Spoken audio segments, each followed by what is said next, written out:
우리가 지난 시간에 잠언 전체 서론에 대해서 나눈 바가 있습니다. 말하자면 지혜 교육이 목적과 또 지혜에 대한 어떤 정의적인 개념, 다시 말해서 성경적인 지혜가 의미하는 바에 대해서 함께 나눈 적이 있습니다. 결국 이 책의 저자로 소개되고 있는 솔로몬은 지혜의 근본은 여호와를 경외하는 것이다 라고 그 사실을 분명히 밝힌 바가 있습니다. 그래서 그의 기운들을 궁극적으로 목적하는 바가 다 하나님을 경외하는 삶을 살게 하는 것임을 강조함으로써 지혜의 말씀에 귀를 기울여라 라는 것을 강력하게 촉구하고 있는 내용입니다. 그래서 오늘 본문은 이제 그런 맥락에서 이제 부모의 훈계에 대해서 순종하고 악인의 유혹에 대해서 거부하라는 겉면의 그 말씀을 소개하고 있습니다. 여기서 본문은 아버지와 어머니 그리고 또 아들과 악한 자의 구도로 인생을 설명하는 구조로 되어 있거든요. 그래서 인생을 살아가는 데 있어서 게임에 빠질 수밖에 없는, 직면할 수밖에 없는 우리 인생에 대해서 과연 아버지와 어머니는 어떤 가르침을 온전하게 가르침을 통해서 그들이 죄에서 경계하는 역할을 할 수 있느냐라는 그 아버지, 그 부모님의 역할에 대해서 설명하고 있고요. 또 이런 내용은 부모의 역할도 중요하고 또 그 악을 잘 분별할 수 있는 그 자녀의 그런 어떤 부분도 강조하고 있습니다. 어쨌든 이러한 내용을 통해서 악한 자의 게임에 직면할 수밖에 없는 아들이 슬기로운 앞으로 대응을 하길 원하고 또 강하게 그것들을 경계하고 의로운 삶을 붙들어야 될 책임이 1차적으로는 부모한테 그것들이 주어져 있음을 알 수가 있습니다. 우리가 인생을 살아보면 참 복잡한 것 같지만 또 어떻게 보면 그렇게 복잡한 것도 아닙니다. 왜냐하면 인생의 구조는 사실은 선과 악의 그 이중적인 구조로 사실 요약할 수가 있습니다.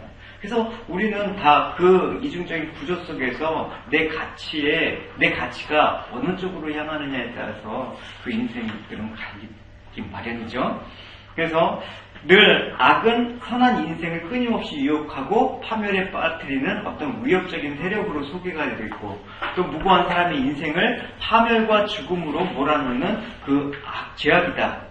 그렇지만 또 악인의 이런 죄악된 어떤 유혹에 빠지면 쉽사리 벗어날 수 없는 강력한 본성적인 우리의 그 죄악된 상태가 있기 때문에 특별히 빠지지 않도록 늘 경계하고 또 분별할 수 있는 지혜가 이 잠언서를 통해서 필요하다는 것을 알려주고 있습니다. 그래서 의로우시고 거룩하신 하나님으로부터 비롯된 지혜는 단순한 인생을 어떤 성공적으로 이끄는 길만이 아니라 악에 대해서 파괴적이고 강력한 유혹의 그 힘을 지닌 악에 대해서 그 존재를 일깨워주고 그거로부터 떠나게 하는 어떤 그 위대한 그런 어떤 힘이 있다는 것을 알 수가 있습니다. 그래서 오늘 8절과 9절을 보면 훈계가 부모가 아들에게 주는 형태로 나타나 있습니다. 그래서 부모의 교훈을 훈계를 듣고 순종하라는 권면과 함께 순종함으로써 얻게 될 유익에 대해서 소개하고 있습니다. 우리 8절과 9절을 읽어보시도록 하겠습니다. 내 아들아 내 아비의 훈계를 들으며 내 어미의 법을 떠나지 말라. 이는 내 머리의 아름다운 관이요 내 목의 금사슬이니라. 8절에 보면 솔로몬이 내 아들아 내 아비의 훈계를 들으며 내 어미의 법을 떠나지 말라라고 말씀하고 있죠. 우리가 이 말씀을 대할 때 놓치지 말아야 될 중요한 사실은 무엇이냐? 그것은 하나님께서 자녀를 가르치는 부모에게 신적 권위를 부여하셨다라는 사실을 잊지 않아야 되는 것입니다. 그래서 잠언의 두드러진 특징의 하나가 바로 이것이죠. 그래서 하나님께서 부모에게 특별한 권위를 위임하셔서 하나님의 말씀을 가르치도록 하셨다는 것입니다. 사실은 우리 자녀는 교회에서 목회자나 어떤 사역자가 담당해서 가르치는 부분들이 전부라고 생각하는데 그렇지가 않습니다. 하나님께서 너희 자녀는 부모가 가르치라고 분명히 하고 있는 것입니다. 그래서 여기서 말씀하시는 부모와 아들은 반드시 친부모와 자식 간의 어떤 관계만을 보기는 또 어렵습니다. 왜냐하면 사도 바울도 디모데에게 나의 아들이라고 표현했듯이 스승과 제자의 관계에서도 이런 맥락에서 이런 표현을 사용했기 때문에 그렇습니다. 하지만 어쨌든 여기서 가르침의 주체인 부모와 그 가르침을 받는 자녀의 관계는 절대적인 관계가 내포되어 있다는 것을 알 수가 있습니다. 그래서 자녀에 관한 1차적인 책임은 누구 탓이다? 부모 탓이다.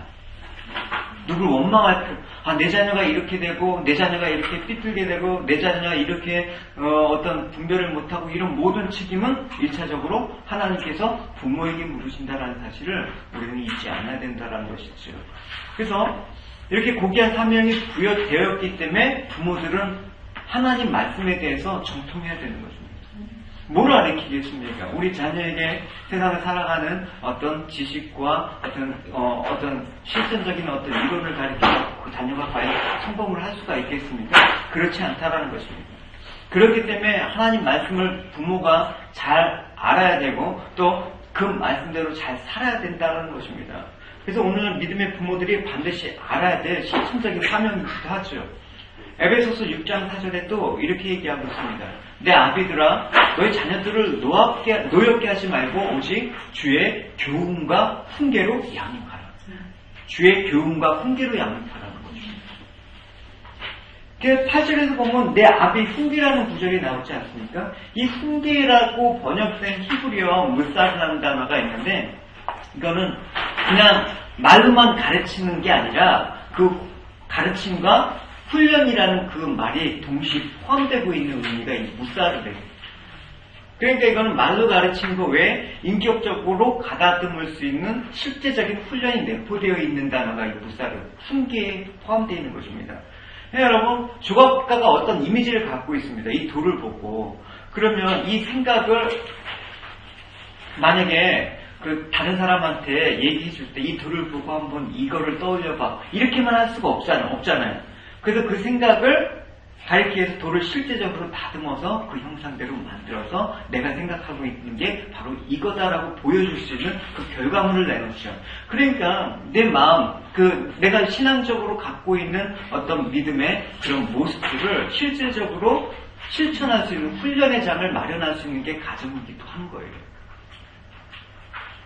그러니까 상대적으로 자녀들은 이렇게 믿음으로 살고 믿음을 행하는 부모의 말을 어떻게 가볍게 여겨서는 안 된다는 것을 얘기하고 있습니다. 그래서 부모의 말씀은 어떻게 여겨야 된다? 하나님 말씀처럼 여겨야 되는 게 성경에서 말하는 것입니다. 그래서 오늘날 본문을 통해서 배워야 될 교훈이 바로 이런 것이죠. 가정에서 베푸는 그 부모님의 가르침을 하나님이 가르치는 것처럼 높이 받들여야 된다. 그래서 이 부모의 말씀을 아주 중요하게 생각하는 아이가 하나님의 말씀도 잘 순종하고 따르게 되는 것입니다. 하나님으로부터 우리가 타말라스 강의 들어본 지체는 알지만 하나님으로부터 오는 어떤 믿음, 순종, 어떤 그 신앙적인 형태가 누구한테 영향을 받는다고요? 다 아버지의 어떤 모습을 통해서 하나님의 그 모습을 그렇게 투영했다라는 거죠. 그 탐도 자기의 좀 아픈 과거들을 얘기한 적이 있지 않습니까? 어쨌든 부모의 말씀이나 가르침이 중요한데 하나님 말씀에 물론 정면적으로 의비한다 보면 가슴이 아프지만 또 거부해야 될 때가 있습니다. 지혜롭게 거부해야 되죠. 왜냐하면 아버지에게 충성스러운 아들 요나단도 아버지가 다윗을 깨워서 죽이려고 하니까 하나님 뜻에 어긋나는 것을 알고 아버지의 그 말씀에 순종을 안 했다라는 것을 우리가 볼 수가 있지 않습니까? 그래서 이 반에서 어쨌든 훌륭한 믿음의 부모를 두셨던 예수님께서도 이 땅에서 이 삶들을 보면 그 육신의 부모에게 절대적으로 순종했던 모습을 볼 수가 있는 것입니다.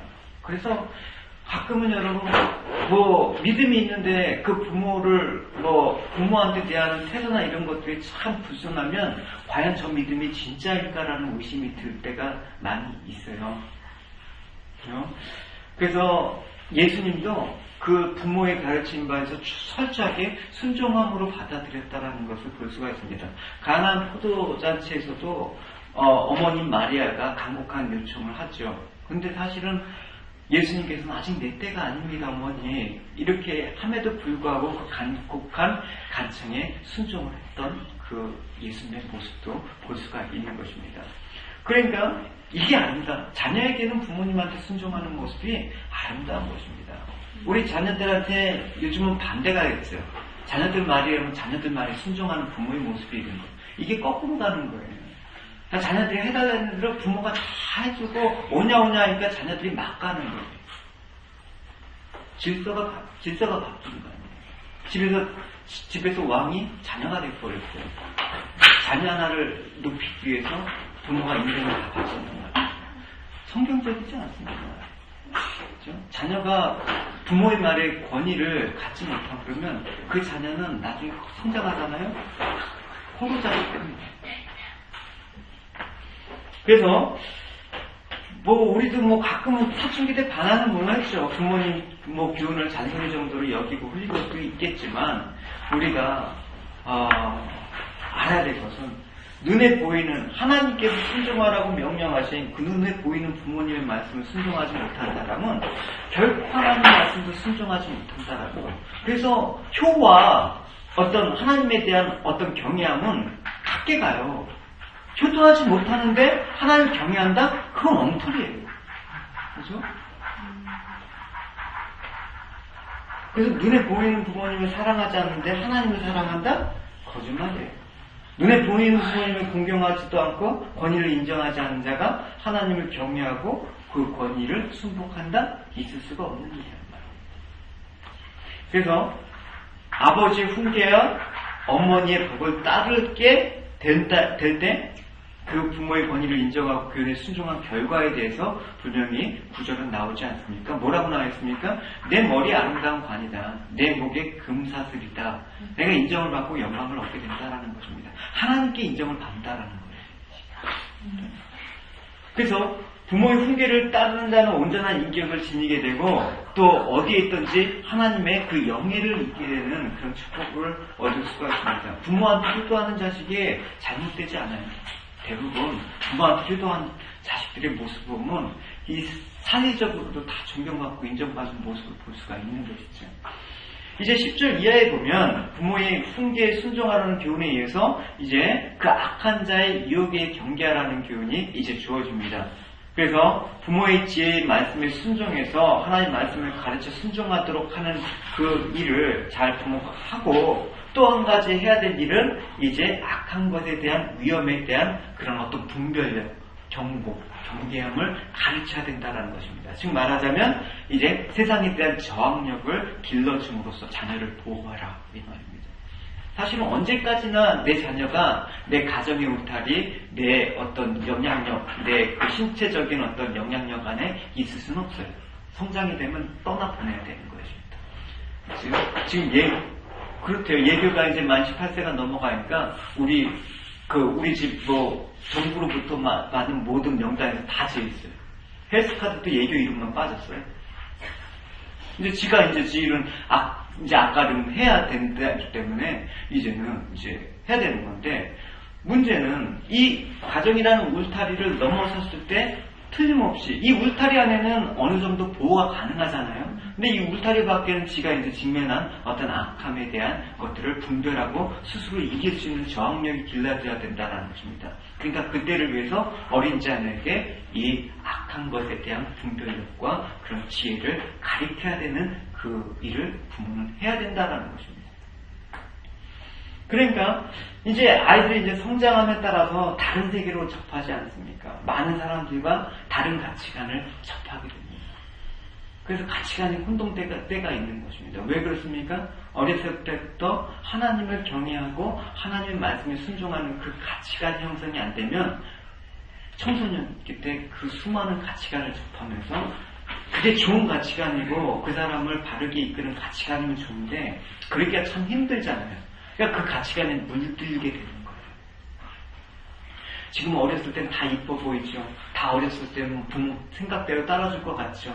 얘가 이제 성인이 돼서 다른 세계의 가치관을 접했을 때 그 가치관이 길들여졌을 때 과연 내 생각대로 그 아이가 그렇게 행동을 하느냐? 어렵습니다. 그래서 어린 시절에는 힘이 없으니까 부모의 가르침과 그 권위가 전부이지만 어렸을 때 말 안 듣면 너 나가 이래도 안 나가지만 좀 크면 말 안 들어서 너 나가 이러면 나간단 말이에요.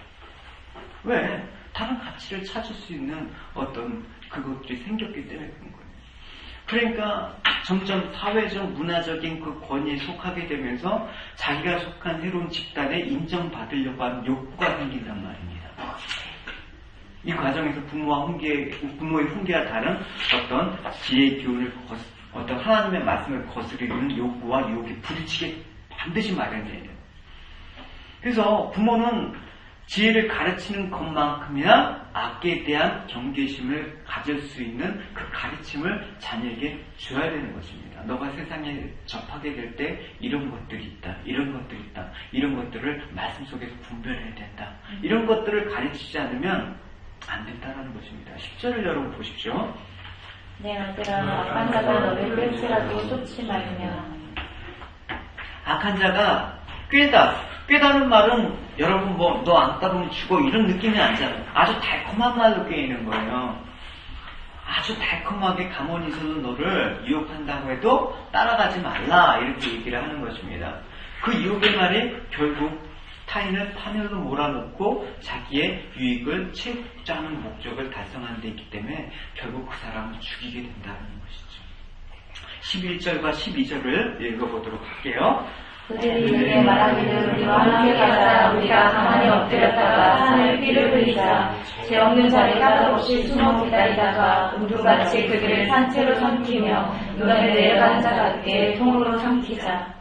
여러분 악을 분별하라고 얘기하는데 말이 쉽지. 솔로몬이 이 말하는 악한 자, 달콤한 말, 깨이는 말을 분별하고 구별하는 일은 결코 쉽지가 않습니다. 나한테 좋으면 다 악한 거래도 유익이죠. 아무리 나한테 다른 사람한테 나쁜 사람이도 나한테만 좋으면 나는 좋은 사람이야. 그렇잖아요. 그러면 그 사람을 싸우게 되잖아요. 그러니까 이런 일들이 쉬운 일이라면 정말 분별하기 쉽고 그 악에 대해서 단호하게 할 수만 있다 그러면 왜 그렇게 많은 사람들이 쉽게 악을 범하고 타락과 방종에 빠지겠습니까? 그게 굉장한 힘이 있기 때문에 그렇다는 것이죠. 그러니까 여러분 악한 의도를 잘 분별하고 잘못된 유혹과 달콤한 게임을 구별하는 것이 뭐 남녀노소 나이가 많건 적은 간에 이 인생의 난제들이다. 그죠? 나이가 많다고 여러분 게임에 안 넘어갑니까? 그럼 나이가 많으신 어르신들은 뭐 보이스피싱에 당하면 안 되죠. 그죠? 죄가 있으니까. 그렇지가 않아요. 속이고자 마음 먹고 달려드는 사람한테 참 우리가 안 속기가 참 힘든 세상에 살고 있단 말입니다. 그죠? 그렇지 않습니까? 여러분 항상 물어보셔야 돼요. 어떤 유혹이 찾아올 때 정말 그게 나한테 가치 있는 일인가? 정말 내가 원하는 것인가? 정말 이것이 하나님이 기뻐하시는 것인가? 질문을 해보셔야지 분별이 생기는 거예요. 그래서 스스로에게 물어보세요. 하나님이 주신 지혜로 하나님 이것들이 과연 가치 있는 일입니까? 나한테는 정말 나한테 혹하고 나한테 매력적으로 다가오는 이 일이 과연 하나님 생각하시기에는 다른 것입니까? 물어보시면 분별할 수 있는 지혜를 주신다니까요. 그래서 저는 스스로에게 질문을 하는 거 되게 좋아해요. 수업 시간에도 질문하는 거 되게 좋아하거든요. 왜? 그게 필요하니까. 질문을 통해서 내가 어떤 것들을 내가 질문을 스스로 해봄으로써 그 답을 한번 찾아볼 수 있는 어떤 동기가 되거든요. 그리고 내가 고민하고 있던 거를 질문함으로써 저 사람도 동일한 고민을 하고 있구나. 근데 그 동일한 고민 속에서 어떤 해결책을 갖고 있는 것이라는 지혜도 가질 수가 있는 거거든요. 그러니까 질문을 잘해야 되는 거예요.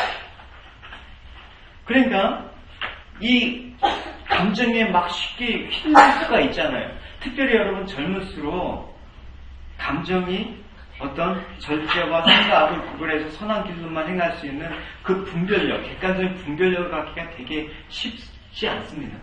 휘둘리기가 되게 쉬워요. 선동되기가 쉽단 말입니다. 이런 거죠.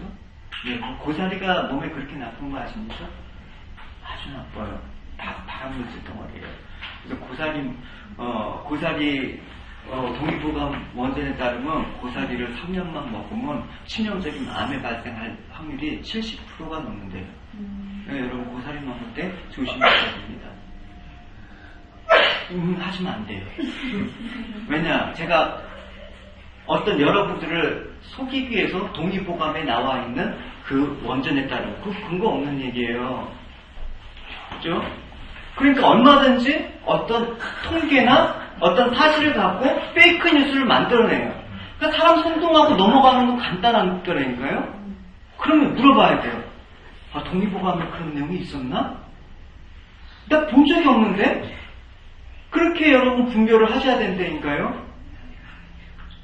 그죠? 그래서 실제적으로 그 고사리 가공하는 공장에서 고사리 찔 때 그 증기를 많이 흡입하잖아요. 그러면 거기서 3년 안에 걸려서 그 사망에 이르는 사람들이 그렇게 많대요. 그래서 그 공장에는 요즘은 한국 노동자가 아니라 외국 노동자들을 쓴대요. 한국에서 고사리 찌는데. 믿어지십니까? 이건 진짜예요. 네, 이건 진짜. 그러니까 이렇게 분별이 필요한 거예요. 그죠? 그러면 이렇게 분별하지 않으면 하나님 말씀도 그럴듯하게 이렇게 얘기하면 꼭 넘어가는 거예요. 목사가 이렇게 한다고 여러분 아멘 하죠. 여러분. 그러니까 여러분 제가 맹목적으로 아멘 하는 거 되게 싫어해요. 생각 좀 하고 아멘 해라. 정말 그렇게 잘 분별을 해야 된다는 것입니다. 그러니까 어쨌든 솔로몬이 이걸 위해서 잠언을 줬어요. 이 잠언서를 잘 읽어보면 그 세상에 약한 그 분별할 수 있는 지혜가 너무나 잘 있다니까요, 여러분. 그래서 잠언을 읽으면 지혜롭고 명철해질 수밖에 없는 거예요. 우리 자녀들한테 잠언을 익힐수록 이 자녀들이 세상에 대해서 악한 세상에 대한 지혜, 분별할 수 있는 지혜가 생긴다는 두 말.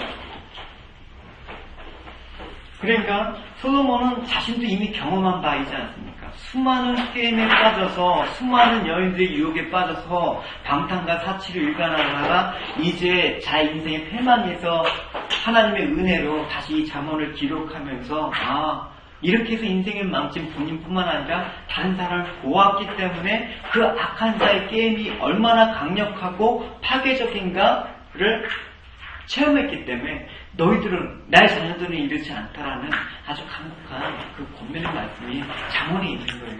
우리가 지난 시간에 얘기한 것처럼 솔로몬이 갖고 있는 그 심정과 솔로몬의 그런 어떤 그 뜻을 이 기록을 목적한 의도를 가지고 읽어보면 좀 더 마음에 와닿다. 그냥 도덕적인 어떤 그런 잠언이 아니라 잠언이 사실은 되게 신학적으로 어렵게 되게 해석하다 보면 되게 어려워요. 진짜 깊이 있는 게 잠언이에요. 이게 겉으로 드러나는 거 쉽게 보이는 것처럼 보이지만 그만큼 분별에 관한 것들을 가리키기 때문에 그런 거예요. 영적인 지혜를 얘기하기 때문에 그만큼 깊이 들어가야 돼. 깊이 묵상해야 되는 거예요. 어쨌든 생각해 보십시오, 여러분. 만약 아담과 하와가 그들에게 선악과를 먹도록 유혹한 뱀의 정체를 알았더라면 그 달콤한 말로 깨웠던 일의 결과가 어떤 것인지 알았더라면 그의 말을 따랐겠습니까? 사단이 가장 효과적인 방법과 말로 그를 달콤하게 유혹하고 하나님 명령을 어기게 되고 나중에 추방당하게 했습니다. 이런 엄청난 결과를 왜 분별하지 못했습니까? 아담의 그 IQ가 여러분 우리가 갖고 있는 IQ나 지능 상상을 초월한 그런 사람의 말입니다.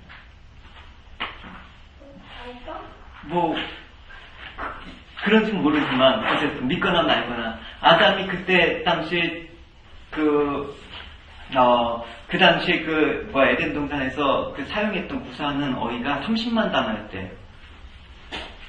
30만 단어. 여러분 안 논되시죠? 웹스터 사전에 여러분 우리가 한 7만, 8만 단어 하는데 그 웹스터 사전을 능가하는 몇 배 능가하는 그 어휘력이 있었다라는 거예요. 그만큼 똑똑하고 지혜로운데 사단의 말에 속았다라는 게 참 여러분 아이러니하지 않습니까? 또 사단은 다윗을 유혹시켰죠. 인구 조사라는 그 교만함을 격동시켜서 하나님의 징벌을 받게 하지 않습니까? 또 많은 사람들이 그로 인해서 죽음을 당하는 결과를 초래하지 않았습니까? 그러니까 그들에게 좀 더 지혜롭고 악한 유혹을 분별하고 파괴적인 결과를 예견할 수 있었으면 자신에 대해서 좀 더 제어할 수 있는 그런 또 처참한 일이 벌어지지 않을 수 있는 그런 일이 있었을 텐데 아쉬운 그런 것들이 있지 않습니까? 그러니까 우리가 하나님의 말씀으로부터 오는 분별의 지혜를 가져야 되는 것입니다. 일을 저지르고 깨닫고 후회하는 것이 아니라 그 일이 있기 전에 마땅히 어떻게 처신해야 될지 깨닫는 지혜가 여러분 가운데 있길 바랍니다. 바울 하나님께서 성령을 통해서 그 지혜를 우리에게 나타내 보여줬다고 얘기를 하고 있습니다. 그러니까 하나님으로부터 말미암은 모든 신령한 지혜는 모든 것을 분별하고 판단할 수 있다라고 얘기를 하고 있습니다. 그러니까 여러분, 어떤 일을 결정하는 데 있어서, 어떤 일을 바라봄에 있어서 항상 우리는 성령의 분별과 지혜를 먼저 구해야 된다라는 것을 성경은 분명히 얘기를 해주고 있습니다. 그러니까 어떤 사실에 대해서 바로 반응하지 마세요. 여러분, 바로 반응하다 보면 어쨌든 실수가 많아요.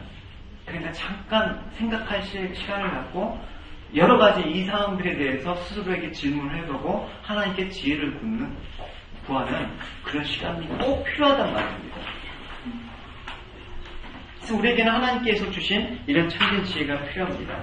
그래서 거짓과 속임수로 가득 찬 이 세상에서 악한 것이 무엇인지, 우리를 유혹하고 달콤한 게임이 무엇인지 분별케 하고 그것을 대적하는 유일한 지혜는 하나님의 말씀으로부터 오는 지혜밖에 없기 때문에 그렇습니다. 그래서 우리가 주님의 삶을 통해서도 이런 모본을 볼 수가 있지 않습니까? 주님이 사단의 유혹 앞에서 무엇으로 대처하셨습니까? 사단의 교묘한 어떤 방법으로 당신의 구원 사역을 막고자 한 그 사단의 그 유혹과 그 유혹에 넘어가는 것의 결과를 예수님께서는 직시하셨기 때문에 이미 첫째 아담이 그 실패한 것들에 대해서 이미 인지하셨기 때문에 그 위중을 말씀의 빛으로 물리치시고 드러내시고 대적하고 나가셨습니다. 왜냐하면 주님과 같이 이런 거룩한 지혜를 소유하고 또 하나님의 선하고 기쁜 뜻이 무엇인지 온전히 깨달아 분별하는 여러분이 되시길 축원합니다. 이제 우리 13절과 14절에서 보면 솔로몬은 계속해서 악한 자가 무엇으로 젊은이들을 유혹하는지에 대해서 좀 더 구체적으로 얘기를 하고 있습니다. 그게 뭡니까? 집을 세울 온갖 부하로 유혹한다. 얘기하고 있습니다. 13절과 14절 읽어보실게요. 우리가 무자 부하를 얻으며 빼앗은 것으로 우리 집에 세울리니 너는 우리와 함께 재료를 뽑고 우리가 함께 전에 하나만 투자할지라도. 그죠? 사실 앞에서 11절과 12절에서 악인이 제하는 것은 누가 보아도 명백한 악이죠. 그래서 온전한 정신을 가진 사람이라면 대부분 이런 제안을 이런 지하에 거절할 수가 있을 것입니다. 근데 악한 자들은 그럼에도 불구하고 자신의 제안을 거절하지 못하게 오늘 본문에 그 방안의 책을 보아로서 유혹을 한다라고 얘기하고 있습니다. 여기에 무너지는 거예요. 결국은 세상이 뭐로 여러분 뭐에 관련돼 있습니까? 다 돈이에요, 여러분. 그 물질 때문에 넘어가요. 양심의 가책을 느끼면서도 결국은 그 물질 때문에 양심도 팔아먹고 사람 관계도 팔아먹고 신뢰도 저버리고 그런 일들이 너무나 세상 가운데 많다라는 것입니다. 사회생활을 하다 보면 그런 일이 많잖아요. 저는 뭐 특별히 막 직장 여기저기 옮겨 다니고 필요에 따라서 어느 단계의 경험을 쌓아서 그 다음 해결을 가는 거는 좋아하는데 제가 이제 그 사회생활 할 때 그 직원을 뽑을 때 이력서를 보고 경력이 화려해도 별로 선호 안 해요. 경력이 없더라도 한 곳에서 오래 있었던 흔적이 있으면 일단 면접을 봐요. 근데 얘는 뭐 몇 개월마다 그죠? 왜냐? 그거는 조건에 따라 움직이는 거예요. 아, 여기 가면 좀 더 좋겠지. 이런 자꾸만 유혹에 넘어가는 거예요. 그러니까 신뢰가 안 되는 거죠. 그러니까 여러분, 이런 어떤 내게 좀 더 물질적으로 좀 더 혜택을 주는 곳, 혜택이 주는 어떤 형태로 여러분 유혹할 수 있다는 사실을 여러분 자문은 경계하고 있습니다. 그래서 근데 13절과 14절에 솔로몬이 특별히 반복하고 있는 표현이 뭐가 있습니까? 여러분, 우리라는 표현입니다. 4번이나 반복되어 있습니다. 그러니까 반복적으로 우리라는 표현을 사용하면서 유혹하는 자로 하여금 악을 저지른 결과 얻을 유익을 어떤 동등하게 나눌 것임을 강조하고 있는 표현이기도 하고 또 그 이면에는 악한 자와 그 유혹받는 그 자가 악을 범한 자가 하나로 결속된다는 것입니다. 그러니까 악은 세력을 만드는 걸 좋아하잖아요, 여러분. 악도 여러분 세력을 통해서 그 힘을 나타내길 좋아하기 때문에 어떤 우리라는 표현을 통해서 하나로 만들고자 하는 그런 모습이 있다는 것입니다. 그러니까 궁극적으로 솔로몬은 이러한 표현을 통해서 악인들이 파멸에 던져지는 것처럼 악인들과 더불어 불의한 우위를 나누고 물질의 이익을 탐하고 그것을 얻기 위해서 불의를 행하는 자들은 이런 모든 악인들과 같이 우리라는 어떤 동등한 그런 어떤 그 무리와 같이 취급을 받을 것이라는 것을 얘기하고 있다는 것입니다. 대표적인 신뢰가 발람과 가론 유다 얘기 여러분 아시지 않습니까? 발람이 하나님이 축복하신 이스라엘 민족을 저주해서 안 되는 것을 발람은 알고 있었어요. 자기가 해도 의식적으로도 안 돼요. 하나님께서 제지하고 계셨는데, 그러니까 하나님께서 그렇게 막으시는데 이 발락이 제시하는 불의한 그 어떤 제안들, 이런 것들에 잘못된 길로 가고 마른 것입니다. 너무나 그 물질에 대한 그 욕망들이 강했기 때문에. 그래서 하나님께서 그 입을 막으심으로 발락이 원하는 바대로 저주하지 못했지만 결국 멸망당할 발락을 위해서 악한 일을 저지르고 말았지 않았습니까? 비참한 치료를 맞이했죠. 가룟 유다도 대제사장에게 스승인 예수님을 은 30에 팔아먹는 그 일, 비록 양심의 가책을 받아서 그것을 돌려주고 자살을 했지만 죄에 대한 가책을 견디지 못한 그 자살이 과연 얼마나 안타까운 일이겠습니까? 그래서 발람과 가룟 유다뿐만 아니라 오늘날에도 불의한 의를 위해서 악을 자행했고 악인들과 결탁하는 그런 의를 나누는 것은 악인이 가야 될 최후와 멸망의 자리에 자기도 가겠다라는 뜻과 별 다를 바가 없는 표현입니다. 예나 지금이나 여러분 사람은 물질, 돈하고 뗄래야 뗄 수 없는 관계에 살고 있지 않습니까?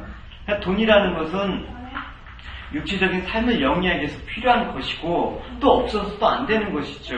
근데 중요한 것은 돈이 왜 필요한가 물어봐야 되는 거예요. 그죠?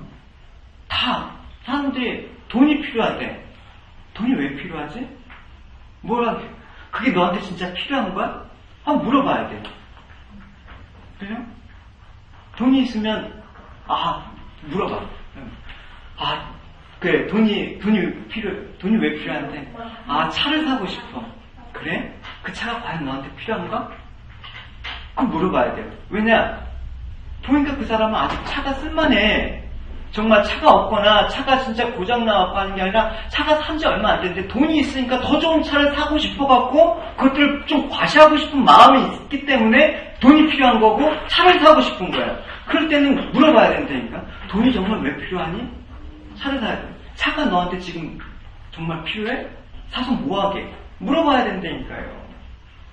그러니까 이런 것들을 온전히 사용하고 거룩하게 온전하게 세워지려면 마땅히 물질에 대한 욕이 올 때 항상 여러분 물어보셔야 되는 것입니다. 그래서 물질의 관계에 성결치 못한 자가 하나님 앞에 이웃 앞에 깨끗하고 정결하다고 주장하는 것 자체가 모순입니다. 그렇죠? 왜 네 마음이 있는 곳에 물질이 있는 곳에 너의 마음이 있다라고 얘기를 합니까? 결국 물질과 마음은 뗄래야 뗄 수가 없는 거예요, 여러분. 우리 마음은 물질로 따라가기 때문에 자꾸만 그렇게 되는 거예요. 그러니까 물질에 대해서 악한 방법으로 그것들을 거두고 악한 용도로 사용하는 자들은 정결하지 못하다 이렇게 단정해버리는 거예요. 결국 이런 악인이 사용하는 이 강력한 물질이라는 그 도구를 여러분들은 선하게 그 물질을 하나님을 위해서 사용하실 수 있는 지혜가 필요한 거예요, 여러분. 무조건 믿는 사람은 가난하게 살아야 되고 물질 필요 없다라고 얘기하는 게 아니라 악인한테 사용하는 그 물질이 아니라 주님을 사용하는 그 물질의 그런 지혜가 필요하다는 것이죠. 그러니까 자주 물어보세요. 그렇죠? 여러분 왜 돈이 필요한지 자주 내가 이 돈으로 뭘 하고 싶을 때 그게 과연 나한테 필요한 것인지 물어보십시오. 이제 솔로몬은 내 발을 금하다라고 가르침으로써 이 분능을 자극하는 마귀 공격에 절제의 꾸준한 훈련이 대단히 필요한 것임을 강조하고 있습니다. 우리 15절을 읽어보도록 하겠습니다. 내 아들아 그와 함께 길에 다니지 말라. 내 발을 금하여 그를 잡지 말라. 금하다란 말이 있는데 이게 뭐냐면 막 청년의 그 혈기로 무엇을 하기 간절히 원하는 그런 마음.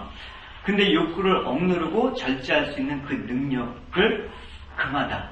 그 길이라는 것입니다. 그렇죠? 그러니까 비록 친구들이 막 젊은 열기를 참지 못하고 악한 제약을 행하고 귀가 솔깃할 정도로 어떤 파격적인 제안을 할지라도 절대 넘어가지 말고 절제하면서 그 제약을 극복하라 이렇게 얘기를 하고 있습니다. 그래서 솔로몬이 성도가 제약에 빠지는 가장 근본적인 이유를 뭐를 두겠냐면 절제하지 못한 탓이라고 얘기를 하고 있습니다. 그것을 금하지 못한 어떤 약한 심성의 근거를 두고 있다는 것입니다. 그래서 성령의 열매 중에서 절제가 끝에 나오는 이유가 있지 않습니까? 다 줘도 절제하지 못하면 그걸로 망하는 거예요. 절제하지 못한 사람은 돈 때문에 망하고 그래서 혈기왕성한 청년 때에 어떤 것보다도 뭐가 필요하다? 신앙적으로 절제력이 있어야 되는 것입니다. 내가 하고 싶은 것들을 과감하게 끊어낼 수 있는 그런 것들을 길러야 되는 것입니다. 그 청년일 때는 막 불같잖아요. 쉽게 말한 것처럼 되지 않기 때문에 훈련이 필요하다는 것입니다. 물론 이제 정서적으로 안정이 되어 있을 때는 이 가르침에 동의합니다. 그럼 어느 정도 이렇게 유혹에 와서 적당하게 뿌리칠 수가 있는데 일단 내 감정 상태가 불안정할 때 그냥 하나님과 어떤 관계에 있어서 충만하지 못하거나 어떤 분노로 있거나 아니 용서하지 못하는 그런 감정들 이런 것들이 있을 때 유혹의 경우 금방 나타난다는 거죠. 그래서 오늘 본문에 인내를 권면하는 가르침은 너무나 소중한 거예요. 그래서 인내는 어느 순간 자기가 하고 싶다고 되는 게 아니라 꾸준히 훈련과 연습을 통해서 자기가 원할 때 참고 견딜 수 있는 사람이 되는 것입니다. 그게 훈련이 필요하다는 것입니다. 그러니까 여러분 막 평소에 참는 연습해야 되는 거예요. 억울해도 참고 할 말이 많아도 참고 원망이 되어도 참고 참아보십시오. 일상의 이런 일들 가운데 벌어지는 모든 것들을 물론 이제 그 참으라는 말은 사람에 대한 그런 참으라는 것이죠. 분노와 그런 감정들은 어떻게 하다? 하나님께 토로하다라고 주일날 얘기했잖아요. 하나님께 토로하면서 우리가 인내하는 것들을 훈련을 하다 보면 여러분 점점점 삶의 영역에서 자기가 도저히 참을 수 없는 일의 그 어떤 범위가 커지는 거예요. 웬만한 일에도 넉넉하게 그것들을 참고 이길 수 있는 그 마음이 되는 거예요. 많은 사람들은 평소에 이 훈련을 하지 않습니다. 그러니까 요즘 보십시오. 조그만 일에도 막 분노하잖아요. 사람들이. 난리가 나잖아요. 기다리지 못하잖아요. 작은 유혹에도 쉽게 넘어가지 않습니까? 하고 싶으면 그냥 다 해버리잖아요. 그건 인내의 훈련이 부족해서 그래요. 그렇죠? 되게 위험한. 그래서 현대 사회, 특히 대한민국의 사회를 뭐라고 얘기하냐면 분노사회라고 얘기해요. 사회학자들이. 언제든지 폭발할 준비가 돼 있어요. 참는 훈련들이 우리에게 안 돼 있기 때문에 그런 거예요. 그래서 자기를 억제하지 않는 것은 궁극적으로 인내의 반대. 그러니까 자기를 억제하지 않으면 조급함을 훈련하는 거예요. 인내하는 훈련이 안 되면 조급함이 점점 가중해지는 것입니다. 그러니까 그게 얼마나 그 악의 그런 악에 물들일 수 있는 위험한 것이라고 솔로몬은 경고하고 있는 것입니다.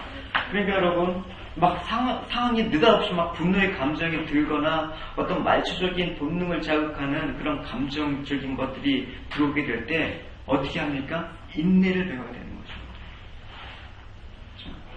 그 인내를 그 분노를 하나님께 터뜨리고 하나님께 고백함으로써 하나님께서 그 인내할 수 있는 힘을 주시고 또 우리의 그 분노와 그런 어떤 죄의 욕망을 제어할 수 있는 그 우선권을 내뜨릴 때만이 제어가 가능한 것입니다.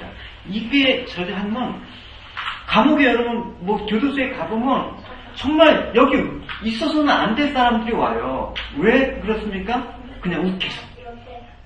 그 사람 죽이려고 하지 않았는데 욱해갖고 한번 밀쳤더니 넘어져서 죽어. 얼마나 그 사람은 후회가 되겠습니까? 내가 그때 순간적인 그 분노만 발동하지 않았어도 내가 지금 이 신세가 안 됐을 것인데 그러니까 인내하지 못해서 망하는 경우가 많기 때문에 솔로몬 특별히 이 인내를 통해서, 이 절제를 통해서 이 자기를 다스리는 그 지혜를 강조하고 있는 것입니다. 그래서 사도 바울도 여러분 자기를 끝없이 쳐서 복종시킨다는 말을 왜 했겠어요? 그러니까 신앙의 사람들은 한결같이 이것을 알았기 때문에 평소에 인내를 훈련했습니다. 인내는 평소에 훈련을 해놔야 되는 거예요, 여러분. 내가 어느 순간에 참아지는 게 아니라 컨트롤이 안 될 때 참아지는 것들은 훈련을 통해서만 가능한 것입니다. 그러니까 그 수많은 믿음의 사람들, 사도 바울 같은 경우에도 그 수많은 어려움과 환난 속에서도 그 넉넉하게 참고 승리하는 인생의 그런 삶들을 보여주지 않았습니까?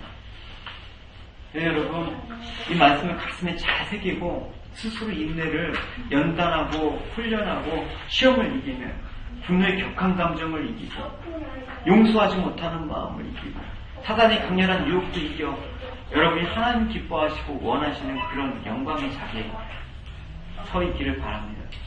마지막으로 오늘 본문은 이제 악을 계획하고 불법을 자행하는 자에 대해서 반드시 그 대가를 치르게 된다는 사실을 말씀하고 있습니다. 우리 17절부터 19절까지 읽어보시도록 하겠습니다. 브루스가 금을 치는 것을 보면 해리겠거늘 그들의 가만히 엎드림은 자기의 피를 흘릴 뿐이요 숨어 기다림은 자기의 생명을 할 뿐이니 그들을 당한 자의 길은 다 이러하여 자기의 생명을 잃게 하느니라. 네, 악인들이 스스로 지혜를 짜내고 치밀하게 모의하고 의인을 해치고 구물을 치고 함정을 판다할지라도 하나님께서는 그것들을 아시고 반드시 그들을 심판하실 것이며 그의 죄의 대가를 치르게 할 것임을 얘기하고 있어요. 그러니까 일반적으로 생각할 때 이들이 도모하는 방법이 얼마나 쉽습니까? 여러분, 얼마 전 사회명 기사에서 보면 인터넷 도박 사이트 개설해갖고 너 얼마? 돈 단위도 생각이 안 돼. 하여튼 그 사람한테 잡혀갖고 그렇게 얘기했어. 돈 원하는 만큼 원 없이 써봤다. 얼마나 쉽게 돈을 벌면 그렇겠습니까? 돈이 그렇게 쉽게 벌리는 건지 몰라요.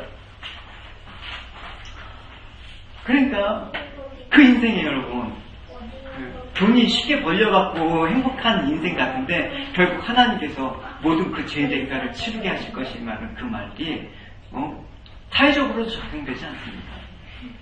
여러분 우리가 쉬운 방법으로 신앙생활이 쉬운 게 어디 있습니까? 주님 안에서의 그 관계 속에서 우리가 살아가는 데 있어서 주님이 주시는 그 신앙생활은 어렵지 않은 것이지만 세상의 유혹을 이기는 것들은 대단히 어렵지 않습니까? 분별하는 건 대단히 어렵지 않습니까?